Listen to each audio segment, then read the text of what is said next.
A blessed day everyone. So welcome back po ulit sa ating YouTube channel after I think last year or last year pa yung ating upload ng video and hindi ko na po natuloy. So hindi ko na po siya naasikaso. Pero today, nagbabalik po tayo sa ating general reading which is posted po sa aking Facebook page na Solil's Divination, former name Zinco Tarot. Okay, so ayun.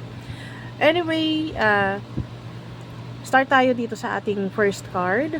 So, yung ating gemstone, ayan mga gemstone yun nandyan sa ibabaw, no? So, kung mag-resonate po, pwede nyo pong i-take.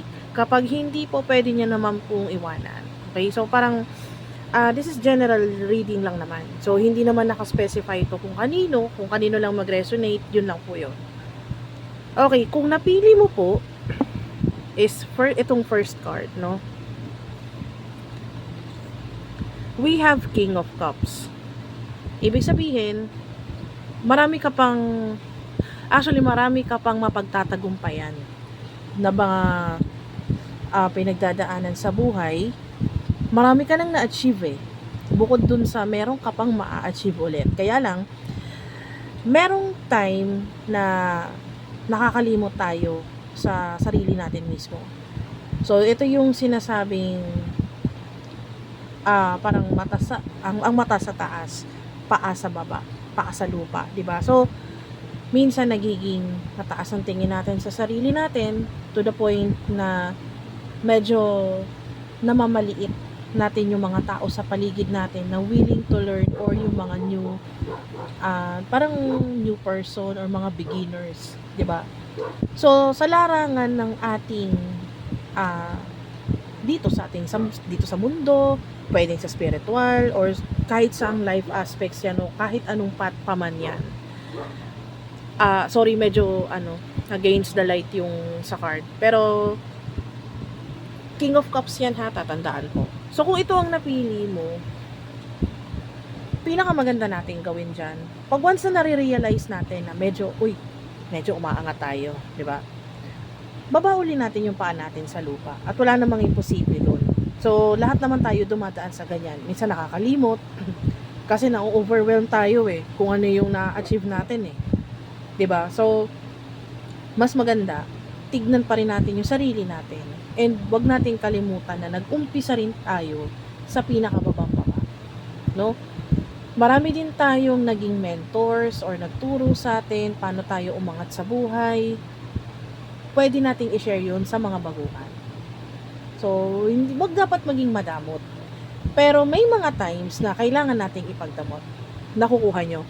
Ibig sabihin, may mga bagay na pwedeng mong i-share, may mga bagay na kinakailangan mong sarilinin dahil hindi lahat kailangan mong ibigay. Kasi kapag lagi mong binibigay, tawag doon is spoon feeding, no? Spoon feeding. Ibig sabihin, yung tipong alam mo na, babasahin mo na lang, nandyan na sa harap mo, pero ang gusto pa ng tao na to, ikaw pa ang magbigay sa kanya o magturo. Diba? Which is unfair na. Okay? Next card natin. Kung ito naman ang napili mo, we have Ace of Pentacles. Okay. Napakagandang card niyan.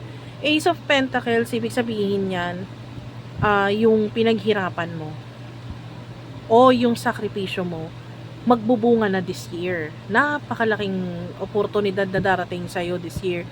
Ngayon, kung medyo sumusuko ka na sa buhay, pahipahinga lang, walang sukuan, ha? Kasi, hindi kailangan natin sumuko, no? Hindi dapat tayo sumuko. Pwede tayong magpahinga, pero hindi kailangan sumuko o yung tipong bibitawan mo yung pangarap mo. Kasi nandun ka na sa dulo eh. 'Di ba? Ito yung sinasabi natin na kapag malapit ka na sa success, patindi ng patindi yung pagsubok natin. So, nandito ka na. Kailangan sunggaban mo na, harapin mo. Hanggang sa ma-achieve mo yung success mo. Okay? Third card o yung ating last card, we have Knight of Cups. Ito lang yan.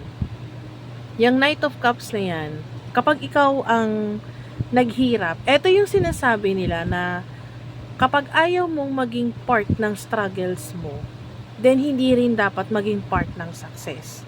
'Di ba? Kasi may mga taong mapanamantala. no? Na nandyan lang sila once na alam nilang successful ka. Pero nung naghihirap ka, wala sila sa tabi mo at hindi ka nila kilala, no? Hindi po kadamutan ang tawag doon. Ang tawag po doon is maturity. Na which is kumbaga parang ginawa mong successful ang sarili mo, na ikaw lang, no? Nagawa mo sa sarili mo. Kung gusto nilang maging successful, magagawa din nila yon. Pwede mo silang bigyan ng advice para may matutunan sila, 'di ba? Pero hindi sila kailangan maging part ng success mo dahil hindi sila naging part ng struggles mo during hikahos days mo, na yung tipong nung ikaw ay lumalapit sa kanila, ikaw ay walang napapala. Ngayong meron ka ng sinasabi sa buhay at marami ka nang na-achieve, nandyan sila. Kasi, iniisip nilang mapapakinabangan ka. So, siguro pwede tayong magpangaral sa kanila in a nice way, no? Na hindi natin kailangan gumanti kasi hindi naman dapat gumanti. Kasi usually yung mga ganyan, naiisip natin gaganti tayo, 'di ba? Balang araw pag umangat ako, makakatikim kayo sa akin, yung mga ganon. Pero hindi dapat ganon ang mindset natin, no? Pinakamaganda niyan, yung success mo, malalaman na lang nilang true. may mga silbi din naman yung mga chismosa natin sa paligid natin. Alam mo yun, malalaman nila successful ka na. 'Di ba? Napakasarap na yan yung klase ng revenge na maganda.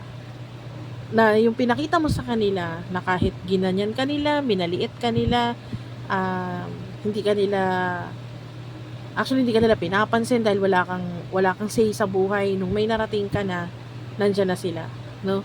So, yun. Sana nakatulong yung ating general reading for today. Today is Friday, April 5, 2024. So, posted po ito dito sa YouTube channel natin and dito sa ating Facebook page. And also, may TikTok tayo, ha? So, kung gusto nyo mag-follow, pwede nyo pupuntahan yung aking TikTok account and also Instagram. So, sa mga gusto po magpabook ng private reading, you can send a private message on my Facebook page or sa aking main account, same name po, Sulil's Divination. So, ayun. Magandang araw po sa inyong lahat. Blessed be.